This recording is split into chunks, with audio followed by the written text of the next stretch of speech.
Saudara, kita tahu dosa seksual telah merusak semua dimensi kehidupan. Namun kita yakin dosa seksual bisa dicegah dan perilaku seksual yang kudus bisa kita bangun.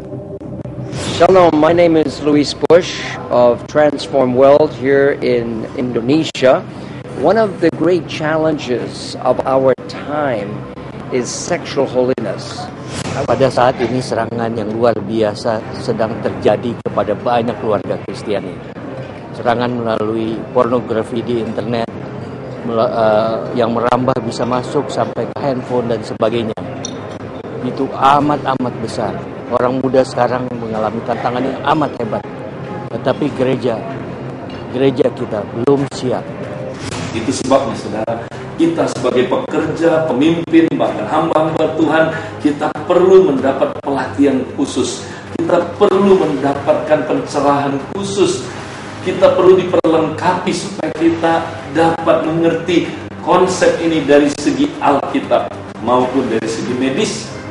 Kami di Ada Institute mengembangkan Biblico-Medic Sexology, suatu kurikulum pendidikan seksual yang mengintegrasikan fakta medis dengan kebenaran firman Tuhan yang diajarkan dengan cara yang sangat berimbang. Biblico-Medic Sexology dikemas dengan presentasi multimedia yang atraktif untuk memberikan pengalaman belajar yang menyenangkan dan sekaligus mengubah hidup orang yang mempelajarinya. Biblico-Medic Sexology kami kembangkan khusus untuk memperlengkapi para pemimpin rohani seperti saudara. Sehingga saudara kita mendapatkan perlengkapan untuk kita melayani gereja dan melayani saudaraku keluarga-keluarga, bahkan anak-anak muda, mempersiapkan anak-anak di rumah tangga saudaraku supaya mampu menjawab kebutuhan yang ada. Jika saudara terbeban untuk berperang melawan dosa seksual pada generasi ini, saya mengundang saudara untuk diperlengkapi dalam National Intensive Course Biblico-Medic Sexology yang kedua pada tanggal 8 sampai 11 Oktober tahun 2013 di Jakarta.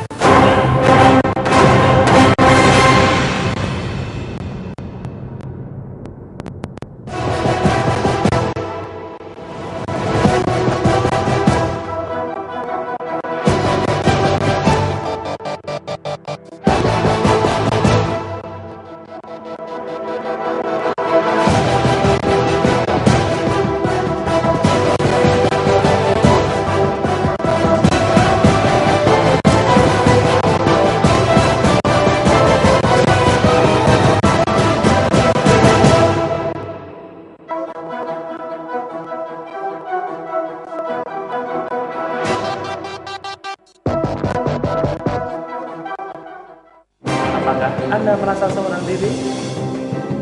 Atau hancur hati? Atau Anda stres? Atau Anda putus asa? Selama kita hidup, pasti ada masalah. Jangan menyerah, masalah boleh datang. Tetapi jangan biarkan masalah menghancurkan kehidupan Anda. Karena itu saksikan New Life Setiap hari Jumat jam 11 malam. hanya di stasiun kesayangan kita, Hanya di Batam TV. New Life.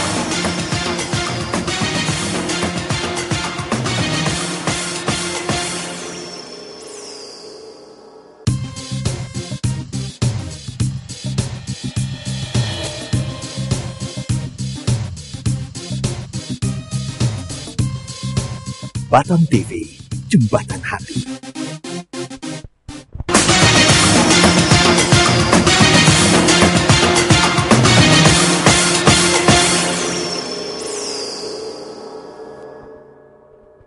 Ya, sesuatu yang besar sudah terjadi, sedang terjadi, dan akan terus terjadi. Ya, selamat malam pemirsa, berjumpa kembali di malam hari ini di acara yang pastinya akan merubahkan kehidupan kita semua, New Life. Ya, gimana kabarnya pemirsa? Pada malam hari ini kami yakin dan percaya kita semua dalam keadaan yang luar biasa, dahsyat dan mantap. Sebagaimana acara New Life pada malam hari ini. Ya, pemirsa, gimana nih? Pada malam hari ini siaran New Life juga selain disiarkan di Batam TV, siaran New Life juga mempunyai layanan konseling. Jadi bila pemirsa mau bertemu langsung dengan narasumber, mungkin kalau di TV acaranya terbatas ya. Kalau mau bertemu langsung dengan narasumber kami untuk konsultasi masalah Anda bisa menghubungi di 0819 081 74 kali 1. Acara ini juga kami kemas secara interaktif, di mana pemirsa di rumah bisa SMS kepada kami, bisa curhat apapun permasalahan pemirsa di nomor 0819 081 74 kali 1. Ya, di malam hari ini pemirsa kami mengangkat tema antara kenyataan dan kejujuran. Ya, kita sudah kedatangan 2 orang narasumber yang sudah tidak asing buat pemirsa, yang tentunya luar biasa, dahsyat dan mantap. Ya, selamat malam Bu Erpi. Selamat malam Vivi, selamat malam pemirsa di rumah. Ya, selamat malam Pak Susilo. Selamat malam Vivi, selamat malam Ana, selamat malam pemirsa. Ya. Gimana kabarnya? Tentu saja luar biasa, dahsyat dan selalu mantap. Mantap ya. Ngomong-ngomong Pak, kita ngangkat tema antara kenyataan dan kejujuran. Kenapa Pak tema ini bisa diangkat? Ya, kalau minggu lalu kan kita berbicara tentang keputusan dan resikonya ya. Bagaimana seseorang membuat keputusan yang mengandung resiko gitu kan ya.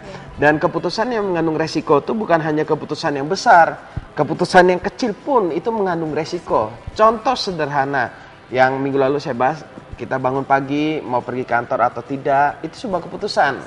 Mau masuk kantor on time atau mau telat, itu sebuah keputusan. Dan itu semua beresiko gitu kan ya. Kalau kita telat, atasan kita akan menilai dan segala sesuatunya. Sama, hari ini juga seperti itu.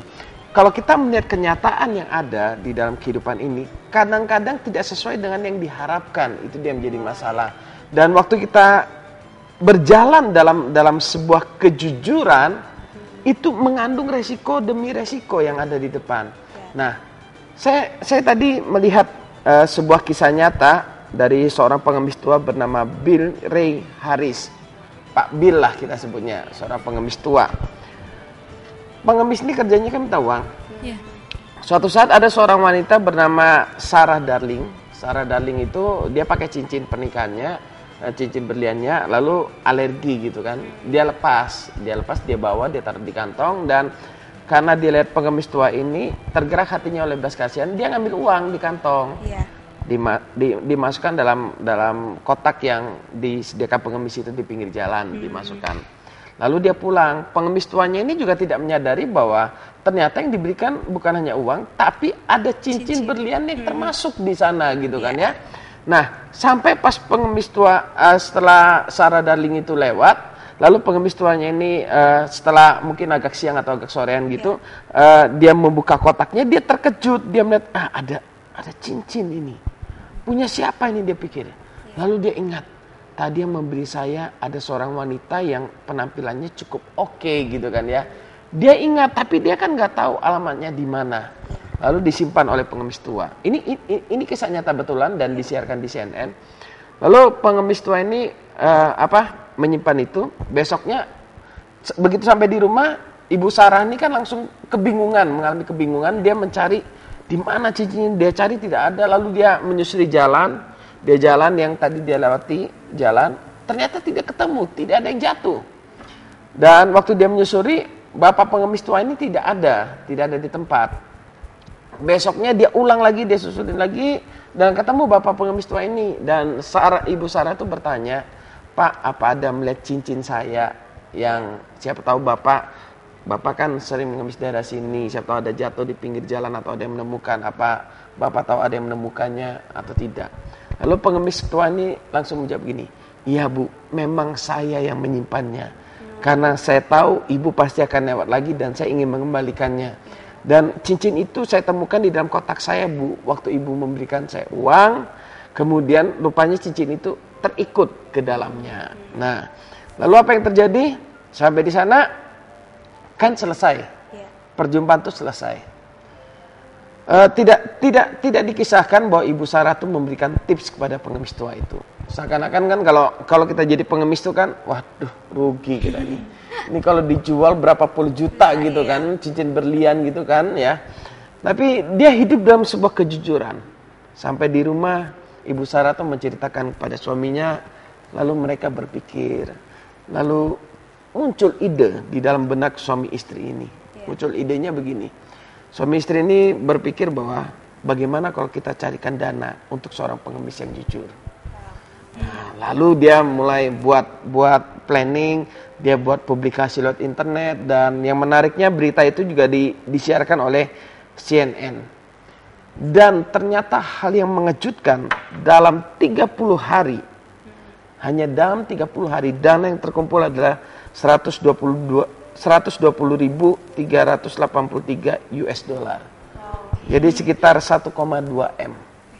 Dan dana itu diserahkan kepada Bapak Pengemis tua itu, dan kita bisa melihat bahwa keputusan dia untuk tetap bersikap jujur walaupun dia adalah seorang pengemis yang sudah tua, itu bisa merubah hidupnya, gitu ya. Hal yang kelihatannya sepele, kan kalau dia simpan juga nggak ada yang tahu. Toh kalau misalkan ibu itu, Bu Sarah tuh lewat, dia bilang, oh sorry saya tidak melihat, toh nggak ada yang tahu, gitu kan ya. Kelihatannya hal yang sepele, tapi hal yang sepele itu merubah hidupnya.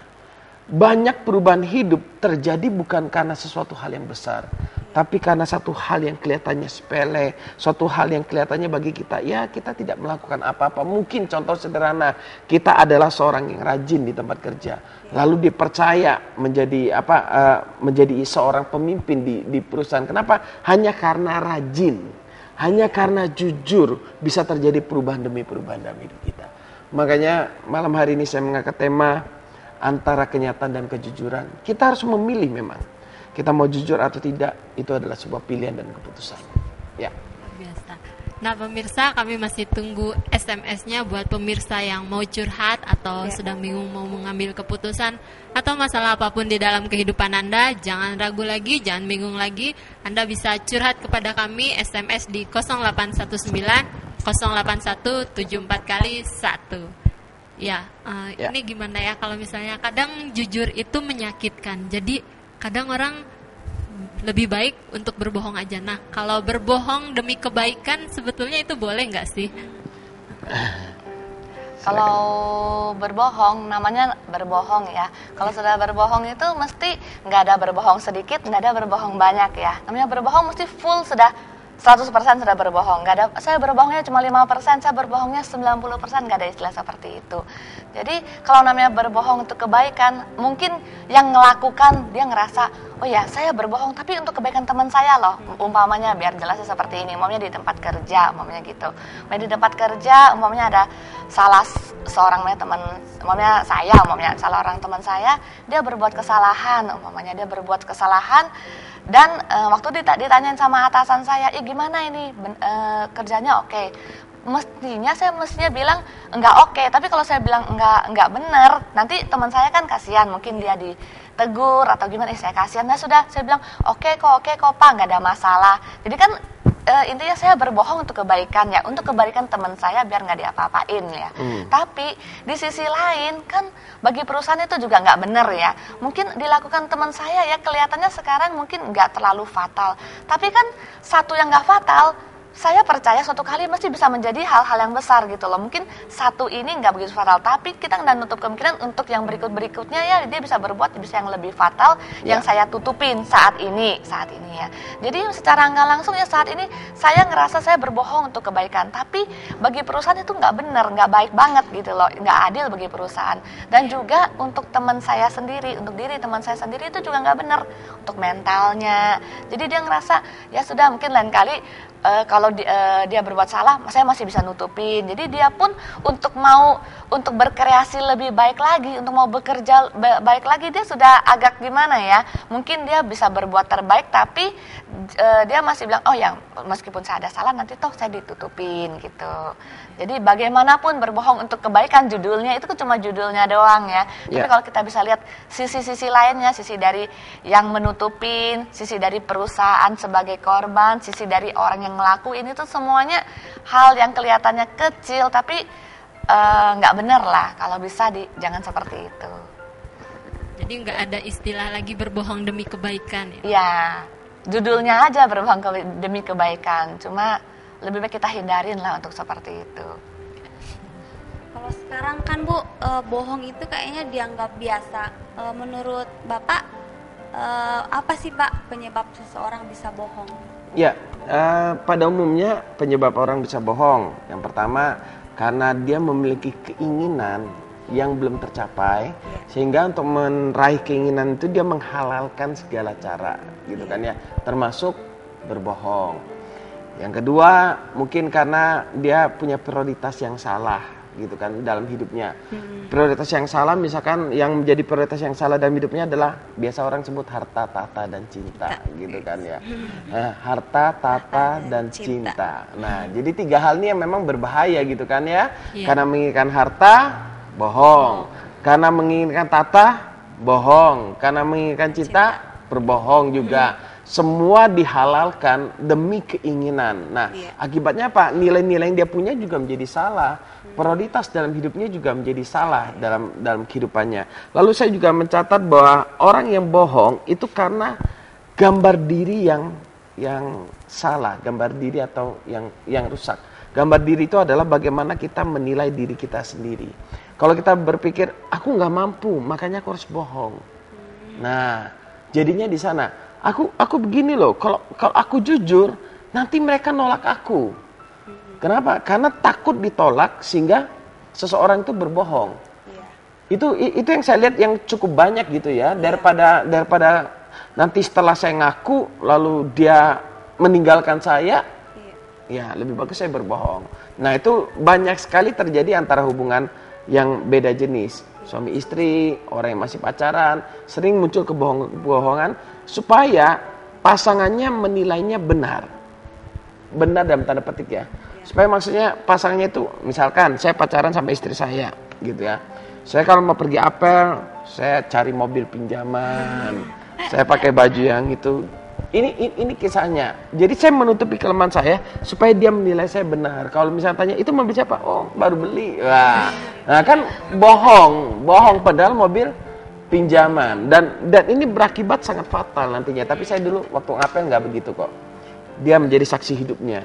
Saya pergi apel pakai baju piyama. Itu kan kata Bapak, kalau kata Ibu Nah, benar silakan. Iya, benar. Saya sampai waktu itu ya, waktu itu masih SMA kan, saya kok cowok ini pede banget ya, datang malam minggu pakai piyama. Lain kalau piyama yang bagus-bagus ya, piyama itu yang garis-garis panjang-panjang itu, yang lorek-lorek kayak selimutnya rumah sakit. Nah, seperti itu kan piyama banget gitu loh. Jadi mungkin ya orang tua saya juga lihat, kok pede banget nih Ya pakai itulah piyama. kepolosan. Apa adanya, Bu. Karena belum pernah diajarin tip-tip mendekati cewek. Jadi langsung waktu itu ya udah piyama aja. Sekarang udah tahu ya Pak, tip-tip mendekati cewek. Tetap tips saya tetap tampil apa adanya. Tidak berubah. Ya. Nah, itu kan tadi disebutkan sebabnya ya, sebab dari orang yang tidak jujur. Nah, kalau akibat-akibatnya apa sih dari kebohongan-kebohongan itu? Ya. Pernah berbohong nggak, Nah? Pernah. Kalau saya pun pernah berbohong ya, pernah. Nah, tapi nggak bohongin saya kan? Pada saat kita berbohong ya, pada saat Anda tanya seperti itu, saya mikir, waktu saya berbohong apa sih yang saya rasain? Yang pertama otomatis waktu saya berbohong, saya merasa nggak enak ya, nggak tenang ya, karena ada satu perasaan bersalah ya dalam diri kita. Anggaplah saya berbohong karena suami saya. Mesti kan saya rasanya, aduh nggak enak banget. Kalau ketemu dia rasanya bersalah banget sama nih orang. Kok saya sudah berkata nggak bener ya sama orang yang kita hadapin. Maunya jauh-jauh deh, jangan deket-deket deh. Mesti seperti karena kita ada dilingkupin rasa bersalah yang mendalam. Itu yang pertama. Yang kedua, mungkin kita juga merasa takut ya. Kalau saya berbohong sama Anda, saya berbohong pada Anda mungkin. Saya ketemu Anda, saya pasti, kalau Anda ketahuan gimana ya? Mungkin Anda itu pada saat itu Anda mah tenang-tenang aja, Anda nggak ketahuan, nggak tahu apa-apa. Cuma sayanya, secara psikologis sayanya terasa, kalau ketahuan gimana? Saya takut banget gitu loh untuk ketahuan. Itu yang kedua, itu sudah pasti ya, kalau kita manusia meskipun gimana pun kita sering berbohong, pasti kita ada rasa seperti itu. Yang kedua, yang ketiga, secara nggak langsung kalau kita berbohong, kita sudah menyakitin orang lain. Kalau sampai saya berbohong sama A itu tahu, saya pasti menyakitin dia pasti, aduh, kok kamu berbohong sih? Umpamanya pada saat itu saya punya teman baik, umpamanya. Saya sudah teman sama dia 5 tahun. 5 tahun itu dia memandang saya orang yang baik karena saya selalu jujur. Ada satu kali dia saya berbohong pada dia. Mungkin satu kali perkataan saya berbohong itu perlu berapa lama sih? Paling perlu 5 detik, apa 10 detik. Tapi dengan 5 atau 10 detik itu menghancurkan semua yang pernah saya lakukan. Apakah teman saya bisa percaya lagi? Saya kira enggak ya. Jadi itu perlu waktu lagi kan untuk saya memulihkan hatinya. Saya mesti sudah gimana sih biar dia bisa kembali percaya dengan saya, itu perlu waktu lagi. Dan saya rasa enggak gampang gitu untuk kita memulihkan kepercayaan kepada orang lain. Terus juga secara enggak langsung kita juga untuk ke masa depannya juga nggak benar ya, kita merusak masa depan kita sendiri. Karena apa? Kalau kita percaya gini pemirsa, kalau satu kali kita berbohong mesti diikuti dengan berbohong yang berikutnya. Nggak mungkin satu kali berbohong sudah satu kali itu aja. Nggak ada yang lain. Nggak, contohnya paling gampang gini, mamanya saya tanya sama A, kamu kemana? Mesti dia itu mamanya dari bioskop mamanya, tapi dia bilang, oh enggak, saya dari mall. Itu dia sudah berbohong satu kali ya. Terus saya tanya lagi, terus di mall tadi makan apa? Saya bilang gitu. Oh iya Bu, tadi saya di mall saya makan pizza. Itu udah bohong kedua kali. Jadi kebohongan kedua itu untuk menutupin kebohongan kita yang pertama. Jadi jangan, kalau ada kebohongan yang pertama pasti ada kedua, ketiga, keempat gitu loh. Jadi itu akibatnya. Jadi seakan-akan kita kan jadi puter-puter aja. Jadi kita menciptakan satu kebohongan untuk menutupin kebohongan yang sebelumnya, seperti itu. Saya jadi ingat kisah teman saya. Ini kisah nyata.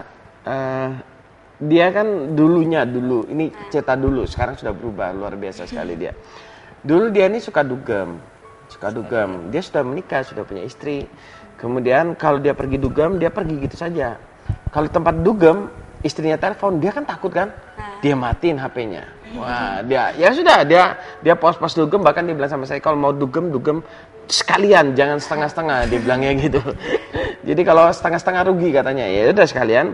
Pagi-paginya baru dia memang ada teman dugem. Tapi teman saya ini lebih ketagihan dugem. Dia ngobat dan segala sesuatunya. Jadi teman dugemnya ini duluan pulang biasanya gitu kan ya. Lalu pagi-pagi teman saya yang dugem ini pergi ke tempat temannya. Nah, ke tempat temannya, dia bilang, kalau istri gua telepon, bilang gua di rumah lu ya. Semalaman gua tidur di rumah lu ya kan. Ini bohong melibatkan orang lain loh. Ini kan bahayanya gitu. Nah, lalu telepon, dia telepon istrinya, halo sayang, selamat pagi dan segala macam. Kemana aja kamu semalaman? Kata, oh iya enggak, aku ketiduran, aku di rumah ini gitu kan ya. Lalu otomatis dong istrinya, mana orangnya? Nah, ya kan dikasihkan, dan temennya ini kompromi bohong. Dan yang menariknya waktu kami cerita begini, temennya yang diajak bohong ini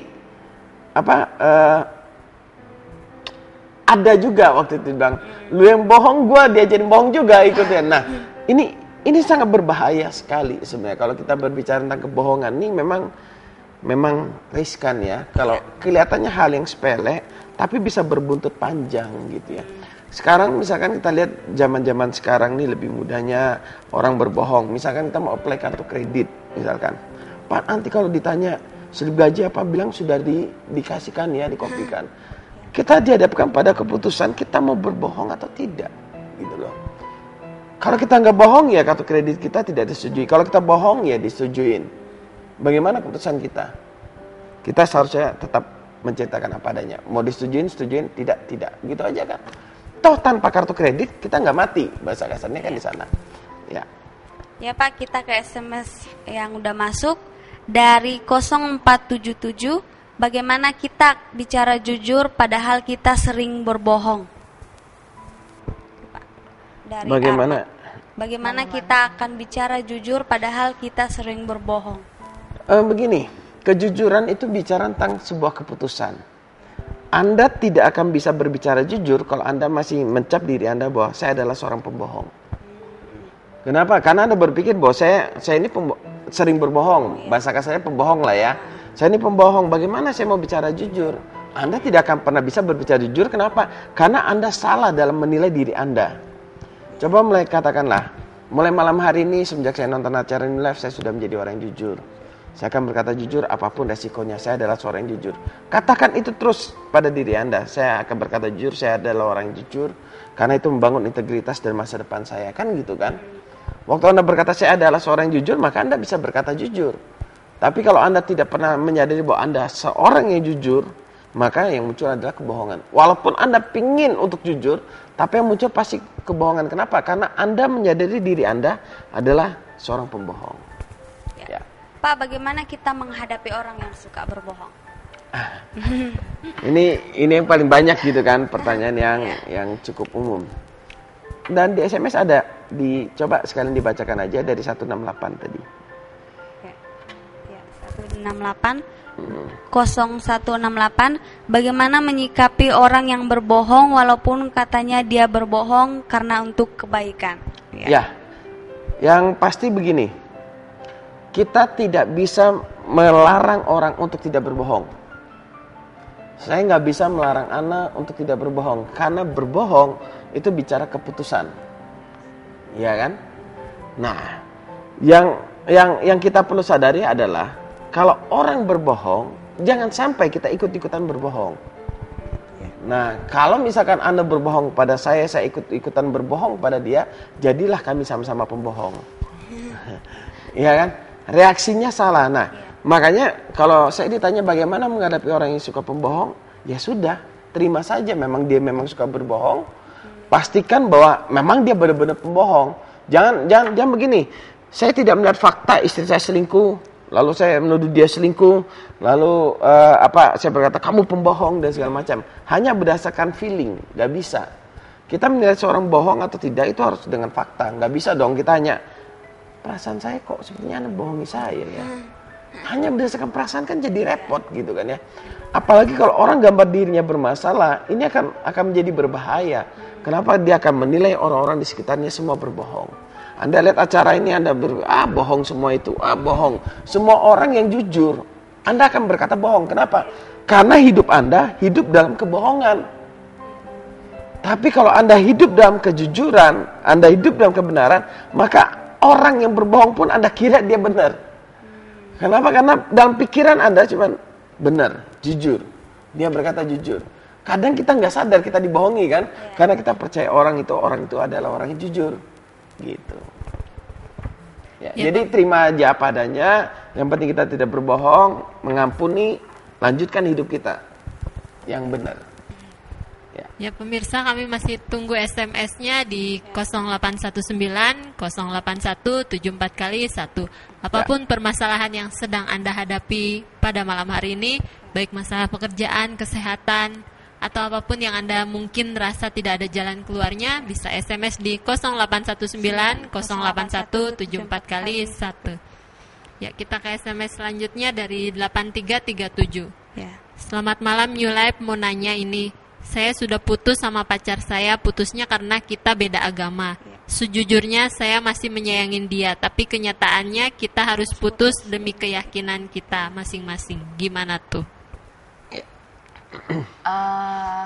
Kalau kita pacaran, agama kan hal yang dasar banget ya, itu hal yang mendasar banget. Mungkin itu masalah yang perlu dipertimbangkan baik-baik ya, saya rasa ya. Karena gimana, kalau waktu kita pacaran gini kita nggak punya dasar yang sama ya, dasar ajaran yang sama, itu agak susah bagi kita berdua untuk kita nanti mau menghadapi suatu persoalan. Kalau memang kita ada pas satu persoalan harus kita pecahkan. Jadi waktu pacaran aja kan ada masalah. Kalau kita berpandang jauh, banyak waktu menikah suatu hari kan kita pasti punya anak. Terus nanti anaknya mau dididik ajaran mana? Mau ikut papanya atau ikut mamanya? Kan bingung. Kan kasihan kan kalau anak-anak, umpamanya suami istri itu beda keyakinan. Oh kata papa, oh ya ikut papa aja. Nanti mama, oh ya ikut mama, kan kasihan anaknya. Nanti dia ikut dua ajaran kan beda. Bayangkan aja ya, yang suami istri, saya sama suami saya, kita yang sama keyakinan pun kadang-kadang masih beda pendapat, ya kan? Apalagi orang yang beda keyakinan dan dasarnya nggak sama, terus hidup bersama tiap hari ketemu, itu pasti banyak hal-hal yang pola pikirnya itu berbeda gitu loh. Jadi kalau memang sekarang sudah putus ya disyukurin aja. Mesti Tuhan menyediakan yang terbaik buat yang kirim SMS dan juga untuk yang pasangan. Percaya saja Tuhan mesti memberikan kita pasangan yang sepadan, yang sama, yang sepadan, dan juga kita bisa saling mengisi satu sama lain. Ya, kita menikah itu bukan hanya dengan cinta. Kita menikah itu penyatuan dua pribadi dan kita melihat seluruh aspek kehidupan. Jadi saya dulu sama istri saya ini berbeda agama dulu, ya kan, berbeda agama. Lalu waktu kami bertumbuh di dalam agama kami masing-masing dan saya mengerti apa yang harus saya lakukan, dan akhirnya kami putus ya, karena beda agama itu. putus, dan entah bagaimana cara Tuhan, akhirnya kami Sambung lagi. satu CLBK. agama dulu. Bahasa kasarnya ya menjadi satu keyakinan gitu kan. Lalu sambung lagi. Nah, itulah caranya Tuhan.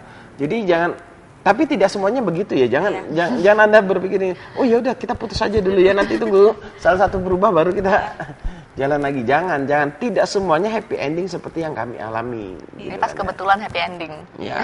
Jadi jodoh nggak kemana gitu ya? Ya, ini bukan kebetulan, ini jodoh memang. Ya. Ya Pak, kita ke selanjutnya dari 2430. Bagaimana caranya untuk berkata jujur terhadap orang tentang sesuatu kesalahan ataupun ketidaknormalan hidup kita? Banyak di luar sana beredar bahwa keterbukaan adalah awal dari sebuah pemulihan. Tapi menurut saya Anda harus bisa terbuka kepada orang yang tepat akan kesalahan Anda. Kalau Anda sudah bisa menerima kenyataan dalam seluruh kehidupan Anda dan Anda siap hidup dalam keterbukaan, tidak apa-apa terbuka. Misalkan saya terbuka bahwa saya dulu adalah pecandu pornografi. Saya terbuka bahwa saya dulu adalah anak yang memberontak kepada ayah, kepada papa saya. Sampai papa saya berkata, saya punya 4 anak laki, hilang 1, masih ada 3, kamu mau pergilah. Saya sudah diusir dari rumah sebenarnya. Saya terbuka, kenapa? Karena saya sudah bisa menerima masa lalu saya. Tapi kalau kita belum siap terbuka, jangan terbuka. Dan tidak semua keterbukaan itu bisa menghasilkan sesuatu yang positif. Contoh, misalkan suami istri, gitu kan ya. Saya ya karena dengan pengajaran, ya terbuka. Pokoknya harus terbuka sama istri. Tidak nunggu waktu yang tepat, tidak waktu lihat dia lagi happy atau segala macam. Saya terbuka aja pulang-pulang tuh. Mah, tahu nggak? Dulu tuh saya ini brengsek, saya ini ngerokok, main perempuan, gonta-ganti, kamu tuh yang ke-30. Wah, misalkan begitu ya. Keterbukaan model gitu kan menyakitkan. Gitu loh. Makanya dalam dunia psikologi muncul sekarang psikologi pemulihan-pemulihan, misalkan sesuatu disebabkan di masa lalu, itu disebut dengan psikologi negatif. Muncul perkembangan baru yang disebut dengan psikologi positif. Suatu saat kita akan membahas, dan itu sangat menarik bagaimana seseorang mengatasi kelemahannya, menerima masa lalunya, dan tidak melihat masa lalu lagi, melihat masa depan yang indah. Nah, yang ngirimkan SMS ini kan begini, masa lalu Anda seburuk apapun, sejelek apapun, saya cuma mau katakan begini, setiap orang pasti pernah melakukan kesalahan dalam hidupnya. Bedanya mau ngaku atau tidak, gitu saja kan, gitu kan ya. Kesalahan yang sudah kita lakukan seburuk apapun, kalau hari ini kita putuskan, aku menerima Tuhan dan mengakhiri semua kesalahan saya mau hidup benar, lihatlah ke depan, maka Anda pasti bisa mengalami keberhasilan. Tapi kalau Anda melihat kesalahan Anda terus, aduh, saya ini memang memalukan sudah. Saya ini nggak punya pengharapan. Saya ini memang, aduh, perbuatan saya masa lalu tuh benar-benar memalukan. Dan Anda merasa bersalah terus di sana, Anda secara psikologi Anda menjadi terpuruk, maka Anda pasti akan melakukan kesalahan demi kesalahan lagi.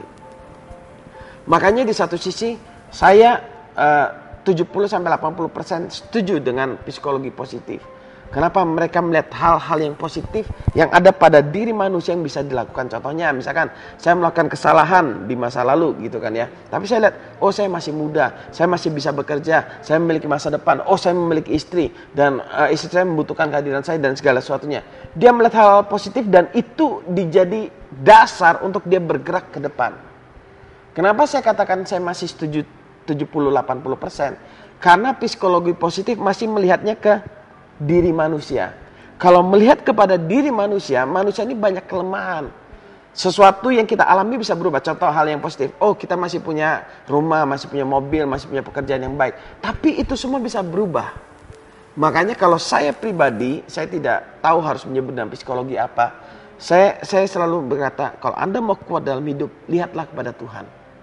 Karena Tuhan itulah yang maha kuasa dan dia tidak pernah berubah. Dulu, sekarang, sampai selama-lamanya. Dan dia menyertai kita senantiasa. Dan dia itu sempurna.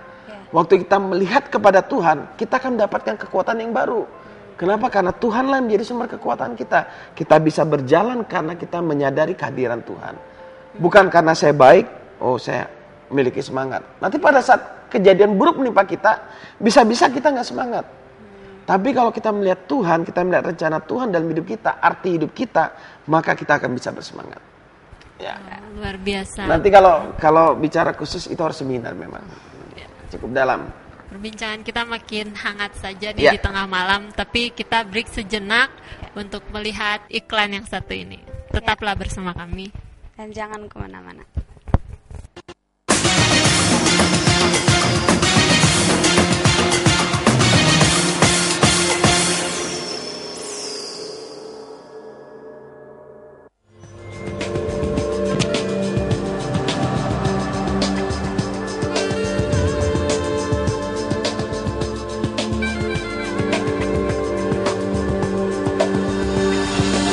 Kabar gembira, apakah Anda mengalami beban berat dalam hidup Anda? Ingin mengalami perubahan hidup? Dapatkan jawabannya dalam buku terbaru, Kabar Baik yang Merubah Hidup Anda, yang ditulis oleh Bapak Susilo Susanto. Rahasia perubahan hidup Bapak Susilo dan orang-orang yang bersamanya dapat dibaca dalam buku ini. Dapatkan bukunya di alamat berikut ini. Perubahan hidup, itulah yang diharapkan oleh banyak orang.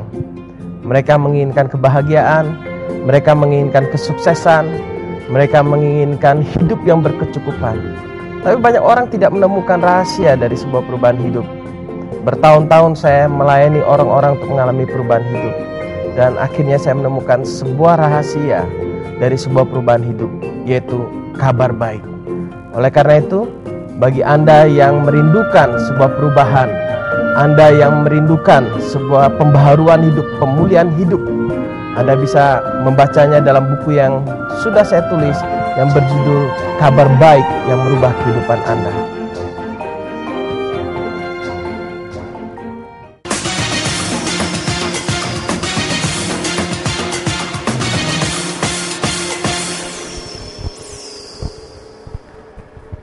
Terima kasih pemirsa karena Anda masih tetap setia bersama kami.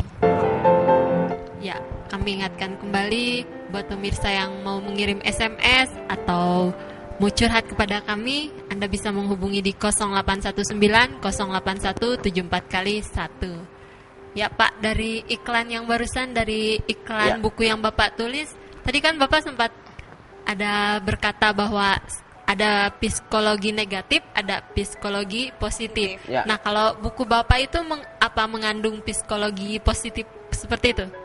Begini lah. Kenapa disebut psikologi negatif? Karena melihat hal-hal negatif dalam kehidupan manusia. Ya. Sementara disebut psikologi positif itu karena melihat hal-hal positif yang dalam kehidupan manusia. Tapi saya mau katakan begini, memang di buku itu banyak hal-hal positif. Tapi lebih tepat lagi saya katakan hal-hal yang benar.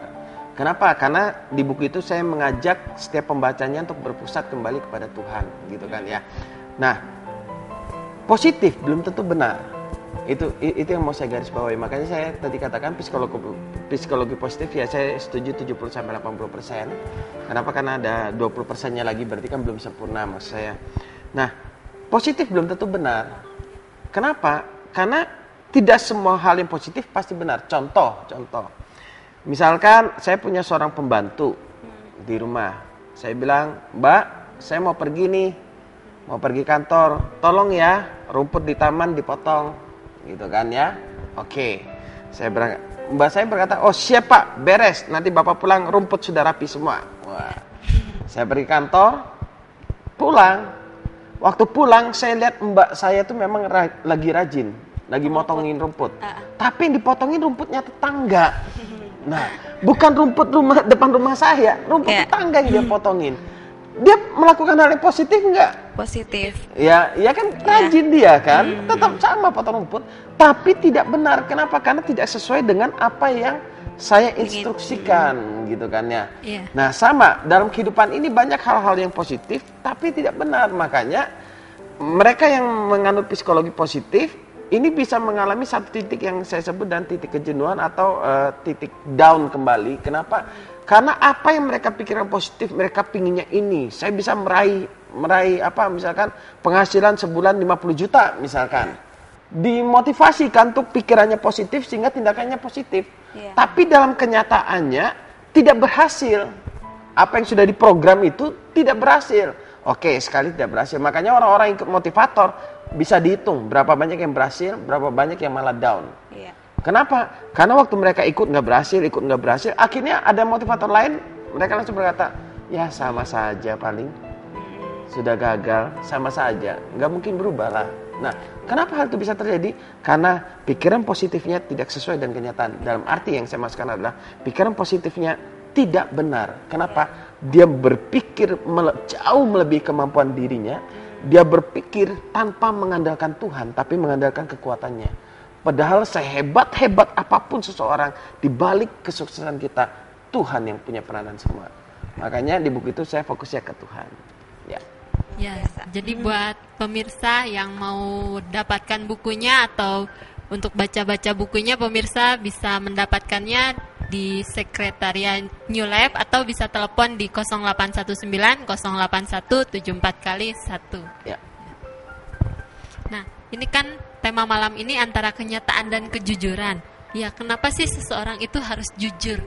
Ya. Mengapa harus jujur? Yang pertama, kenapa kita harus jujur? Karena kan berasal dari pencipta kita, semua ajaran agama mesti mengajarkan kita untuk jujur, benar ya?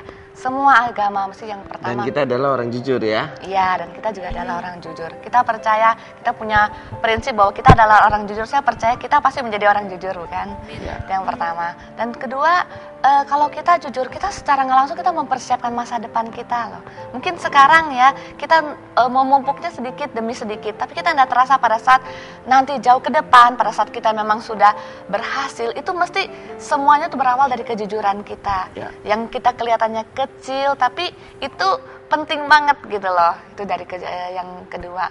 Dan yang ketiga, dari kita jujur, kita juga belajar untuk introspeksi diri ya. Dari kita gimana sih kita yang sebenarnya. Tapi saya percayalah, semuanya itu berasal dari Tuhan. Semuanya berasal dari Tuhan. Kita percaya, kita punya pola pikir yang benar, maka kita akan bisa berbuat apa yang sesuai dengan hati kita ya. Ya. Ya Pak, kita ke SMS selanjutnya dari 8280. Selamat malam Pak, bagaimana kita harus bersikap atau bertindak kalau kita selalu dibohongi, supaya kita tidak selalu disalahkan sementara dia yang bohong selalu disanjung. Mungkin untuk yang ngirim SMS ya, memang nggak enak ya, pada posisi dia saya ngerti ya, nggak enak pada saat kita disalah-salahin gitu, nggak enak sementara dibohongin, sementara yang satunya tuh yang berbohong itu disanjung ya, itu nggak enak banget gitu loh, saya tahu. Cuma satu hal ya, mungkin yang berbohong itu mungkin saat ini kelihatannya kan dia disanjung-sanjung, memang saat ini, tapi kan kita nggak ngerti nantinya bagaimana. Satu hal ya, Tuhan kan bukan Tuhan yang buta. Tuhan pasti melihat semuanya. Tuhan pasti ngeliat mana yang jujur, mana yang nggak jujur. Percaya saja, suatu hari kebohongan itu pasti akan terbuka. Kalau seperti bangkai ya yang busuk, meskipun ditimbun dalam tanah, ditimbun sedalam apapun, percaya suatu kali kan mesti baunya kecium kan, sebagaimana itu juga kebohongan. Jadi mungkin saat ini nggak enak, tapi percaya saja Tuhan kita bukan Tuhan yang buta. Dia pasti melihat apa yang kita lakukan. Kita mungkin diam, tapi kebohongan itu, kebenaran tuh nggak usah dibela gitu loh. Nggak usah dibela, kita diam. Tapi dengan waktu itu akan membuktikan siapa yang benar dan siapa yang nggak benar. Dan saya mau katakan pada malam hari ini, tidak ada dampak negatif dari kebohongan. Tip mungkin Pak. Dari kejujuran. Sudah agak ngantuk ini. Enggak. Tidak ada dampak negatif dari sebuah kejujuran. Orang yang berbohong itu selalu dampaknya negatif. Kenapa? Kelihatannya saja orang yang jujur mengalami dampak yang negatif, gitu kan ya. Tapi orang yang jujur sebenarnya dia sedang menikmati hal-hal yang positif. Contoh, orang yang jujur itu pasti hidupnya tenang. Dia merasa damai, dia merasa hidup benar. Kemudian bukan hanya di dunia ini, tapi dunia akhirat nanti setelah kematian ini juga ada upahnya bagi kita orang-orang yang jujur, gitu kan ya. Jadi saya rasa tidak ada dampak negatif dari sebuah kejujuran. Kalau Anda berkata mungkin, oh ya karena jujur makanya saya nggak kaya-kaya, itu bukan karena jujur, gitu kan ya. Ya, Anda mungkin belum kaya karena kurang rajin. Atau mungkin Anda belum kaya karena tidak melihat kesempatan dan berbagai macam lah. Banyak faktor sebenarnya. Yang paling penting kita bisa menikmati hidup. Orang jujur tuh orang yang bisa menikmati hidup loh. Dia tampil apa adanya, tidak merasa bersalah, tidak merasa terhakimi, dan dia hidup berjalan begitu saja. Ya. Ya, SMS selanjutnya dari 1428. Selamat malam juga. Ini saya mau tanya, saya punya karyawan, dia sering bohong, tak jujur, walau udah ketahuan bohong di depan mata, tapi dia tetap mengelak bohong terus. Tiap kali disuruh ada aja alasan masalah. Gimana solusinya kayak karyawan saya ini, Pak? Terima kasih. Terima kasih buat SMS-nya, dan ini memang banyak dialami oleh orang-orang yang memiliki karyawan.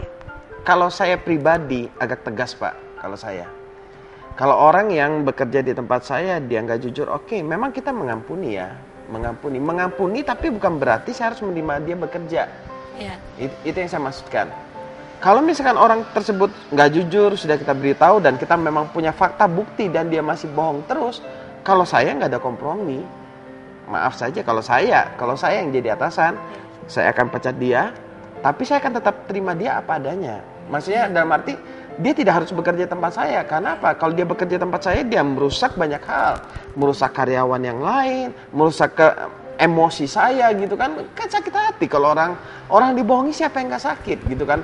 Sesabar-sabarnya kita kan pasti ada batasnya. Jadi kalau saya pribadi lebih bagus kalau saya nggak mau ngambil resiko. Orang ini suka bohong, sudah dikasih kesempatan masih bohong, kesempatan kedua masih bohong, ketiga masih bohong, ya tergantung kesabaran saya. Sudah masih bohong, sudahlah, out lah, lebih enak. Mungkin dia berkata, oh bapak ini kejam sekali, ya nggak apa-apa dibilang kejam.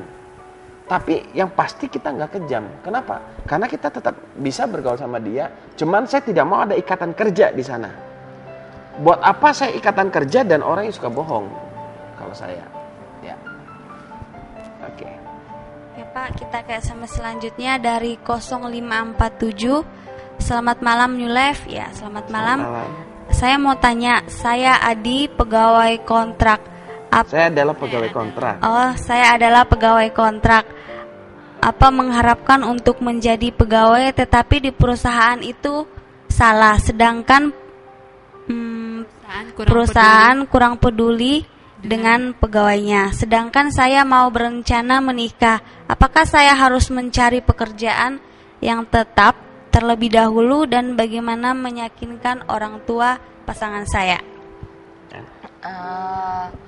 Pada saat kita mau menikah, mungkin memang orang tua pasti tanya ya, bagaimana penghasilanmu, apa pekerjaanmu, itu mesti, itu sudah orang tua pasangan pasti bertanya. Tapi untuk yang ngirim SMS ini ya, mungkin saat ini kan kalau masih karyawan kontrak, saya rasa itu nggak masalah ya, minimal ada pekerjaan saat ini. Soalnya sekarang ini juga nggak gampang ya kita mencari pekerjaan yang cocok.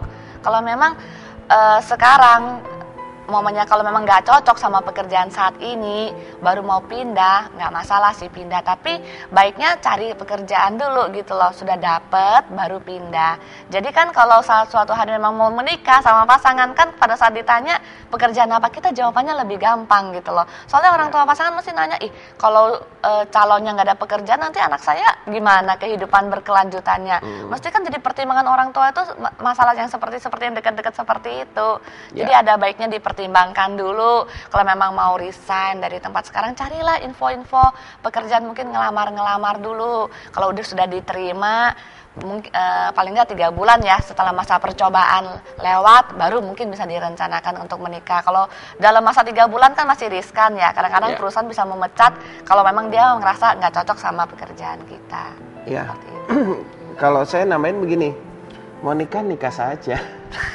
Kenapa? Karena kalau kita nikah tergantung pada pekerjaan, kita bisa nggak nikah. Siapa yang bilang orang yang menikah pasti pekerjaannya aman? Kan nggak ada. Resiko pekerjaan semua itu pasti ada, gitu kan. Kita sudah menikah tiba-tiba kena PHK atau habis kontrak, itu sudah resiko yang harus kita jalani. Yang paling penting adalah bagaimana kita fight di dalam pekerjaan, bagaimana kita jujur dan melakukan yang terbaik di dalam pekerjaan. Kalau saya pribadi, bukan berarti nggak sependapat dan saya tahu, saya mengenal baik dia luar dan dalam, karena dia orang yang terstruktur, rapi, memang pemikirannya. Nah, cuman saya ingin menambahkan begini. Bagaimana cara menghadapi mertua? Ya ngomong saja apa adanya. Nggak usah Anda mengarang-arang kerjaan begini-begini dan apalagi menyala-nyalakan perusahaan.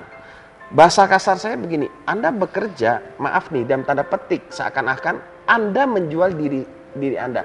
Yang dijual apa? Kemampuan Anda kan? Kalau Anda yakin dengan kemampuan Anda nggak perlu takut dengan perusahaan. Nah, orang-orang yang takut dengan perusahaan adalah orang-orang yang tidak memiliki skill.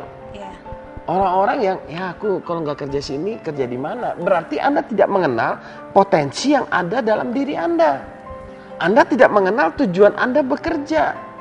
Nah, kalau Anda mengenal tujuan Anda bekerja, Anda punya visi, Anda punya mimpi dalam pekerjaan Anda nggak akan takut dengan segala konsekuensi yang ada. Kenapa? Karena Anda mengerti, oh Tuhan mau saya bekerjanya dalam bidang ini, kapasitas saya begini, gitu kan ya. Nah, itu menjadi pegangan Anda. Nah, kalau Anda merasa, iya Pak, memang saya takut dipecat karena saya nggak punya skill. Nah, itu masalahnya berarti bukan masalah mertua. Masalahnya adalah tingkatkan skill diri Anda. Tambah kapasitas kemampuan Anda dalam bekerja. Waktu Anda menambah kapasitas, Anda punya bargaining, bahasa sononya apa tuh? Pokoknya punya nilai jual lah bahasa kasarnya. Skill Anda tuh punya nilai jual. Sehingga perusahaan mau mecat Anda tuh seharusnya mikir. Seharusnya yang benar tuh gini. Perusahaan mau mecat seseorang tuh dia mikir. Karena saya nggak akan dapat orang seperti dia lagi. Wah, kalau Anda bisa mencapai posisi seperti gitu. Ini bukan masalah jabatan, seberapa tinggi rendah jabatan. Tapi seberapa berartinya Anda di perusahaan itu. Karena skill Anda, karena kemampuan dan karakter Anda dibutuhkan di perusahaan itu. Wow, itu powerful banget. Ya, ini SMS dari 1665. Gimana caranya mengetahui seseorang berkata bohong? Nah, gimana tuh Pak? Masalahnya gini, ciri-ciri orang kena bohongin apa? Dia tidak sadar lagi kena bohong.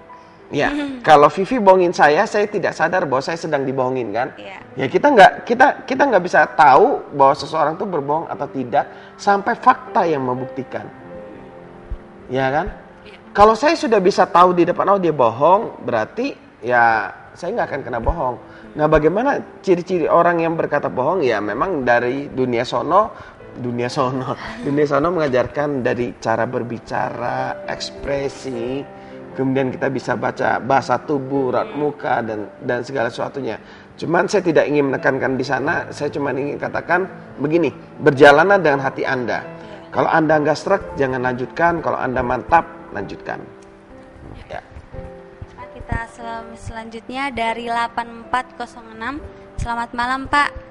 Saya sudah lama meninggalkan ibadah saya, lebih kurang sudah 3 bulan lamanya, karena saya kecewa dengan seorang pengatur pelayanan di dalam tempat ibadah tersebut. Yang saya mau tanya, apa yang harus saya lakukan agar saya bisa merasa damai dan dapat memberanikan diri datang kembali beribadah? Apakah saya harus jujur tentang kekecewaan yang saya rasakan terhadap orang tersebut? Terima kasih. Kalau kita beribadah di satu tempat, kalau kita lihat manusianya, sampai kapanpun kita pasti ada rasa kecewa. Karena manusia kan gak sempurna ya, pasti ada lebih, ada kurang. Jadi untuk pengirim SMS ini, mungkin pada saat kita mau bergabung di satu tempat ibadah, kita lihat ke Tuhan. Karena Tuhan itu sempurna. Kalau dimanapun, mungkin kita ke tempat ibadah 10 tempat ibadah. Pada saat pertama mungkin kita nggak ngelihat kekurangannya, kita lihat kelebihan seperti kita kenal satu orang, saya pertama kenal suami saya pertama. Mungkin pada saat saya kenal pertama, saya tidak lihat kekurangannya, saya lihat kelebihan semua. Tapi tambah lama, tambah kita sering bertemu, tambah kita sering ngobrol, baru saya oh ya orang ini kurangnya ini. Sebagaimana juga kita di tempat ibadah seperti itu. Pertama kita masuk, kita mesti enjoy. Oh tempat ini enak ya, suasananya oke, yang memuaskan hati kita. Awalnya pasti seperti itu. Tapi mungkin sudah 2 bulan, 3 bulan baru, kok seperti ini ya, kok seperti ini. Dimanapun seperti itu. Tapi pada saat hati kita mengacu pada Tuhan, kita akan rasa damai sejahtera dimanapun kita berada, bukan cuma di tempat ibadah, mungkin juga di rumah, di tempat kerja, itu ada damai sejahtera pada saat Tuhan hadir dalam hati kita. Jadi bukan karena tempat, tapi karena hadirnya Tuhan dalam hati kita itu yang membuat kita damai sejahtera. Ya, kita ibadah tuh karena Tuhan ya, intinya ya. Mungkin lebih bagus Anda bisa ketemu sama saya, kita bisa ngobrol, bisa cerita dulu. Apa sih penyebab konflik utamanya kan? Bisa saja kita yang salah, bisa juga rekan kita yang salah atau berbagai macam gitu kan ya. Ya. Tapi yang pasti orang yang kecewa, sakit hati, dia yang rugi. Iya. Buktinya sederhana. 3 bulan dia sudah nggak beribadah. Nah, lihat siapa yang rugi? Makanya saya katakan orang yang sakit hati, kecewa, sebenarnya dia sedang menyiksa dirinya sendiri. Nah, bagaimana mengatasi kekecewaan? Mengampunilah. Gitu. Karena kalau Anda tidak mau mengampuni, Anda pasti mengalami kerugian dalam hidup Anda. Ya. Kita ke SMS dari 0477. Selamat malam Pak, saya Arma. Saya pernah berbohong, tapi saya mencoba untuk jujur. Hasilnya saya kurang dipercaya. Bagaimana solusinya Pak? Terima kasih, selamat malam. Ya, buat Arma begini. Kebohongan itu ada harganya. Saya sebut dengan harga yang harus dibayar. Saya misalkan berbohong pada istri saya, misalkan jangan saya lah. Seorang suami selingkuh, dia bohongin istrinya gitu kan ya. Apa yang terjadi pada istri waktu dia mengetahui suaminya ini selingkuh? Oke, dia minta maaf. Istrinya ini marah dan suaminya akhirnya minta maaf, mengakui semua, ya kan? Tapi kebohongan itu kan sudah melukai hati sang istri. Iya. Ini saya ambil contoh.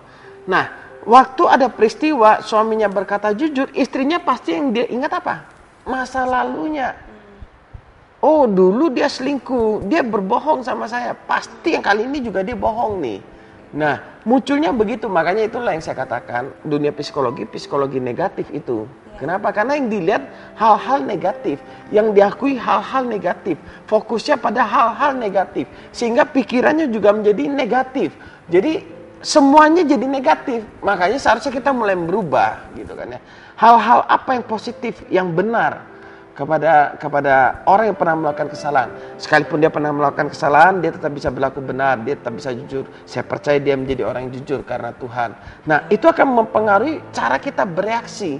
Kalau pikiran kita sudah benar, maka reaksi kita juga akan benar. Makanya di dalam buku saya tulis, belajarlah dari kebenaran, jangan belajar dari kesalahan. Setelah saya nulis buku itu, baru saya baca perkembangan psikologi. Oh, ternyata psikologi juga menemukan ternyata.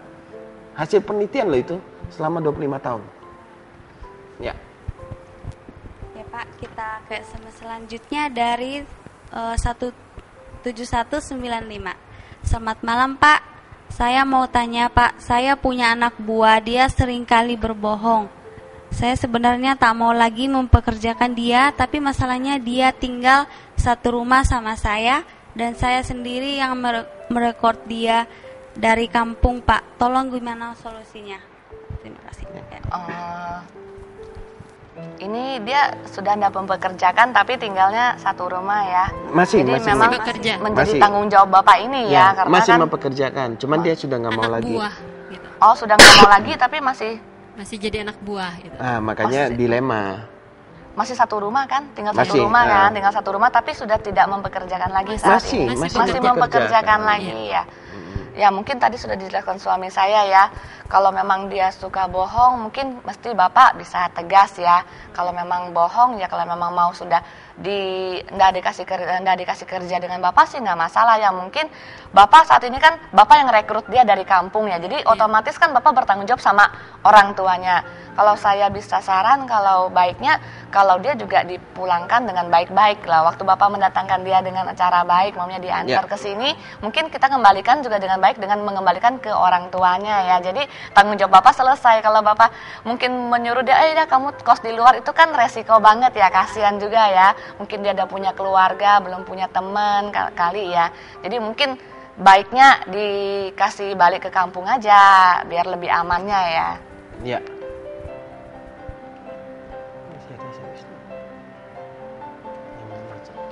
Dari 9114. Jujur, bolehkah kita tidak jujur tentang sesuatu ketidakwajaran hidup yang kita alami dan rahasiakan karena menyangkut tentang harga diri?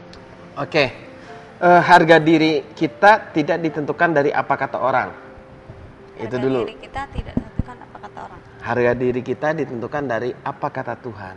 Bagaimana kita menilai diri kita, itu yang paling penting. Iya.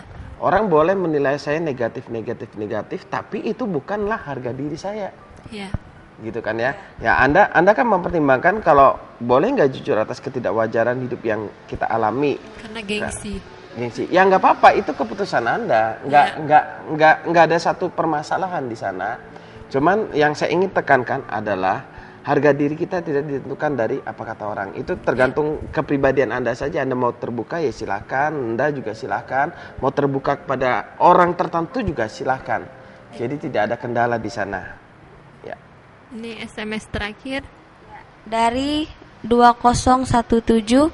Mbak, saya bingung sekali. Saya sudah 2 bulan tak kerja-kerja, padahal anak saya sudah 3. Saya harus nafkahin anak-anak, padahal saya sudah coba lamar ke sana kemari tapi belum ada hasil. Pusing sekali Mbak, gimana caranya jalan keluarnya? Jadi dia punya anak berapa? Punya anak 3.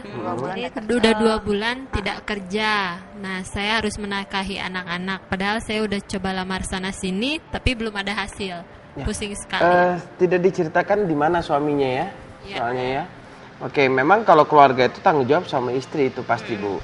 Kemudian yang kedua, kalau misalnya kita melamar pekerjaan kita tidak ketemu, maka itu artinya kita yang harus menciptakan lapangan kerja. Waktu kita menciptakan lapangan kerja, maka itu akan contoh kita lamar di PT-PT gak ada yang mau terima. Ya kita ciptakan apa yang kita bisa.